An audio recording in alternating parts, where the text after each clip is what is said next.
మరణం లేని జీవి ఉందంటే నమ్మగలవా మామ? ఈ వీడియో చూస్తే నువ్వే నమ్ముతావు. ఒకసారి ఈ వీడియో చూడు. మనకు తెలిసి పుట్టాక ఖచ్చితంగా చనిపోవడం ఖాయం. అది ఏ జీవి అయినా డేస్ నుంచి కొన్ని ఇయర్స్ లో చనిపోతుంది. అది 1 డే అయినా లేదా 200, 300 ఇయర్స్ అయినా. బట్ మరణమే లేని జీవి ఉందా? ఉంది. అదే ఇమ్మోర్టల్ జెల్లీ ఫిష్.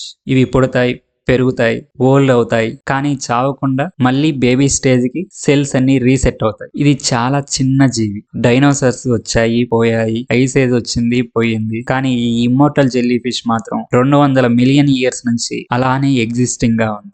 మన హ్యూమన్స్ ఈ జెల్లీ ఫిష్ జీన్స్ పైన స్టడీ చేస్తున్నారు. సెల్స్ రీప్రోగ్రామింగ్ ఎలా జరుగుతుందని తెలుసుకుంటున్నారు.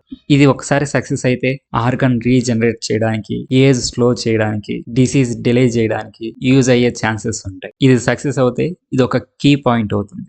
అలా అని ఇమ్మోర్టల్ జెల్లీ ఫిష్ ఏం దేవుడు కాదు. ఇది కూడా కొన్ని కారణాల వల్ల చనిపోతుంది. ఆ జీవిని వేరే జీవి తింటే చనిపోతుంది. ఆర్ పొల్యూషన్ వల్ల కూడా చనిపోయే ఛాన్సెస్ ఉంటాయి. అండ్ క్లైమేట్ చేంజ్ అయినా కూడా చనిపోయే ఛాన్సెస్ ఉంటాయి. బట్ ఇక్కడ నేచురల్ డెత్ అనేది ఉండదు. అంటే ఓన్లీ ఒక నేచురల్ డెత్ నుంచి ఇది ఎస్కేప్ అవుతుంది. అంటే ఓల్డ్ ఏజ్ అయిపోయిన తర్వాత మళ్ళీ బేబీ స్టేజ్ కి ఇది ఈజీగా రాగలదు. కానీ అన్యాచురల్ డెత్ అంటే యాక్సిడెంట్స్, వేరే జీవి వచ్చి తినడం ఆర్ క్లైమేట్ చేంజెస్ వల్ల ఇది చనిపోవడం జరుగుతుంది.